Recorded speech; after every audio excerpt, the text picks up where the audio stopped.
And in fact, what's happening is the area of high pressure, which, excuse me, Eamon, the area of high... Welcome to WatchMojo UK, and today we're counting down our picks for the top 10 Sky News bloopers. I bet you recycle, don't you, Adam? I read everything. I recycle. Do I recycle? Yeah, I do. Scotland, Northern England and Ireland will have just the odd shower into the afternoon, and the southwest will be sunny. Oh, we know what she watches on television. There we are. I'm going to go straight to it. It's Downton Abbey. I wasn't going to go there. Before we begin, we publish new content every day, so be sure to subscribe to our channel and ring the bell to get notified about our latest videos.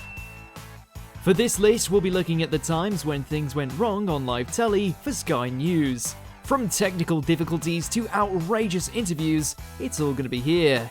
Did we miss any that you've seen on TV? Let us know in the comments below.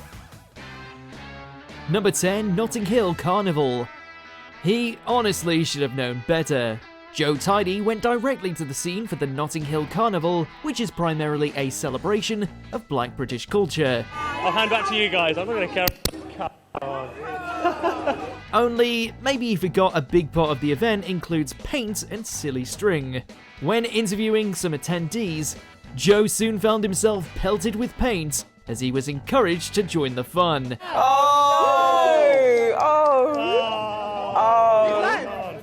Only problem was it somehow began interfering with the equipment.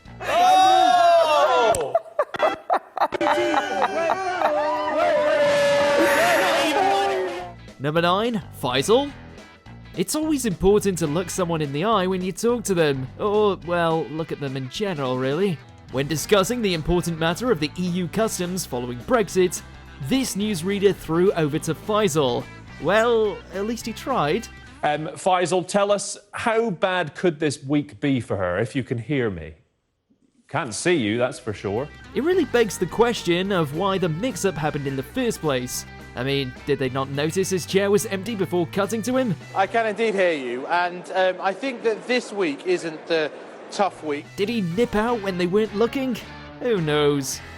Number 8, loading. You know what they say, dead air is a crime. Well, if that's the case, then you better lock Anna Jones up. Though, we doubt this was her fault. After wrapping up a piece about running, we get a close-up on Anna Jones as she says... Well, nothing really. She was likely waiting for a prompt to start speaking again, but no one gave her one. It may have lasted only 20 seconds, but it felt like a lifetime. Now, a hot rod racing driver has died after losing control of his customised vehicle. Number 7, some light showers. The rain involved in that, I'll try and switch on for you. No. We've seen weather forecasts go wrong countless times, whether it's misreporting or just forgetting their lines. But rarely does it fall apart at the seams.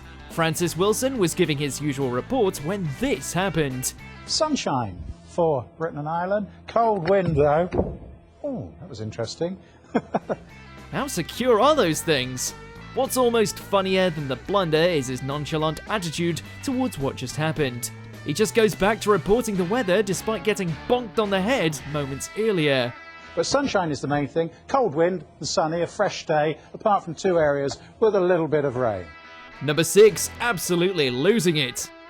Anna Botting has to put up with a lot in her time on screen, and unruly guests are all par for the course. In a segment looking over the newspaper previews, she's joined by Kevin Maguire and Andrew Pearce, when the latter comes out with this remark. So this is the one who George Osborne allegedly took cocaine with when he was a young student. I certainly don't think he would now, do you? I thought cocaine was meant to make you slim. From that point on, there is no getting this segment back on its tracks, as the three of them absolutely cannot stop laughing. It's your fault. Andrew Pearce has to take responsibility. And while Kevin tries his best to regain his composure, Andrew simply won't let him. And he's... Stop it. And anyway, when the story was... It's a contrived attempt. They eventually had to take a short break off air to continue. The lawyer, Natalie Rowe's lawyer, Mark Lewis. Settle. Oh, we're going to take a break. This is hopeless. Number 5, Hecklers. If you're a field reporter, you know it's going to happen to you. Countless times on Sky News, people have turned up behind the reporter and done something absolutely cheeky. For any reason. From leaves tossed over them to a surprise air horn. Making life and death decisions.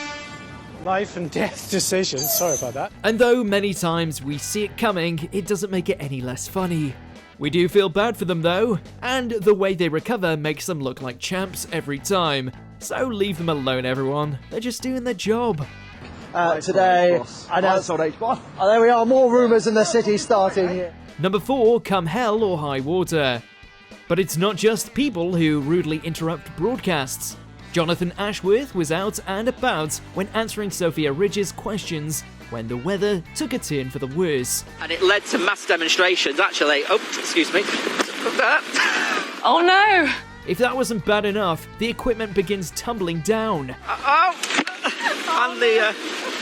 Somehow they power through it, but we say they should have just wrapped up and gotten back inside. Then again, it can be dangerous indoors too. For change, Robin Emerson's daughter, Georgia, has epilepsy, nearly walked into that camera, not quite sure why it was there. Number 3, kids. If you've checked out our recent BBC News blooper list, you know this is a fairly new thing going on in the world of news. We need to get to the best possible situation for dealing with the virus and then ensuring that we have that economic support there for businesses and for individuals that they need at this time. Several times since work-from-home practices have been implemented, we've seen people's children randomly bust into the room and interrupt an interview. Somebody who wants to come and say hello to you while you're on the telly. We've seen this happen before, haven't we? But you think by now people would know to have someone watch over their kids while they're on live telly. Honestly. It's always a wholesome moment though, almost guaranteed to make a clip go viral. Oh, I'm really sorry, that's my son arriving. Really? Sorry, really embarrassed, sorry. So sorry. Hold on 1 second. Can I Sorry. 2 biscuits? Number 2, Adam vs. Fly. Now this is what you call professional journalism. Come rain, shine, or a fly launching itself into your gob, you carry on and deliver the news. If we look at, the changing complexion of this cabinet compared to the last one, the one yesterday. Which is exactly what happened to poor political editor Adam Bolton, who soldiered on despite the fact he looked like he was on the verge of retching and quite frankly wanted life to be over. Adam, do you want to take a pause? Yep. Do you want to take a pause? No, Because they've been talking non-stop. You okay? Guess you can call it an occupational hazard, but it's going to take a lot more than a rogue fly to take down Adam. Yeah, exactly. Number 1, naughty naughty. Michelle, thanks for joining us. What's one of the worst things you can do on live telly? Well, swearing is probably right up there. Newsreader Ian King was introducing American Michelle Meyer, but he greeted her with this. Growth of 2.3% in the second quarter was still pretty tepid, wasn't it? That's right, he dropped a massive F-bomb. It's funny because Ian seems like the very picture of sophistication, but we guess he had a rougher side. OK, Michelle, I must apologise. I said a rude word. One of my leads fell out there. I do apologise for that. He did apologise in the end, but Ofcom received several complaints for this blunder.